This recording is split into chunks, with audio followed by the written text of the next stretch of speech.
decided to run for office because I wanted to be a voice of my community. This community has raised me. I am a daughter of the 12th Suffolk here in Boston, Massachusetts. My father spent 90% of my life in jail. My mother suffered from mental health illness. And it really was this community that took me in at a time when they could have just thrown me out, but they decided that I was worth more. It is something that I feel like I owe to this community. I had my first child at 19 years old.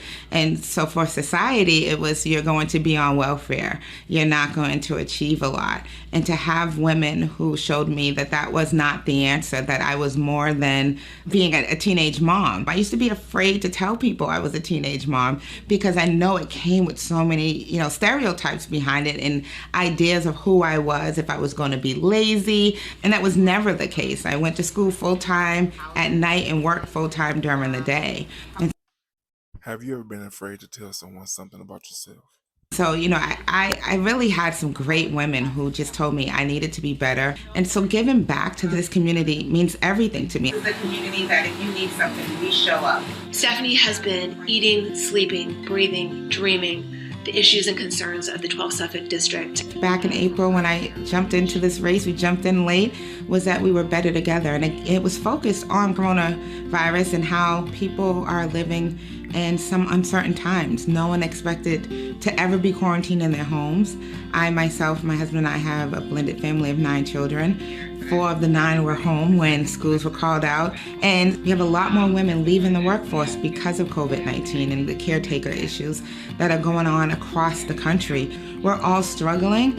And I think right now we're just pulling together as a village and trying to make it happen. So it's been different. We're creative on how we communicate on social media, even Zoom.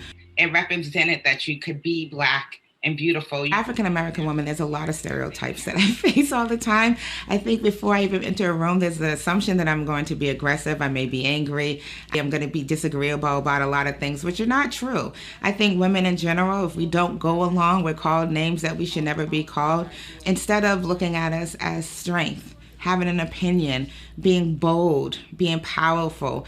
Those are the ways that we should start describing women who step out and in their true power and decide that they want to seek office and represent any community. We should not look at them as a negative. We should look at them as the inspiration of what we want our children to look at. Her strength, her strive as a mother of several kids of a big blended family will and has prepared her for a political office because she knows how to deal with several problems going on at once. We do have a natural tendency to just be a provider and be a caretaker. So when we go to any legislative office, the goal is to get this policy passed.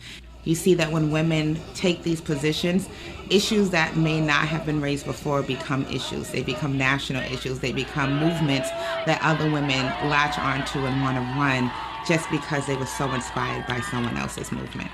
I think the numbers are low for women of color seeking office because traditionally we're still new into this. In Black communities, we are the backbone of the family. This is my family.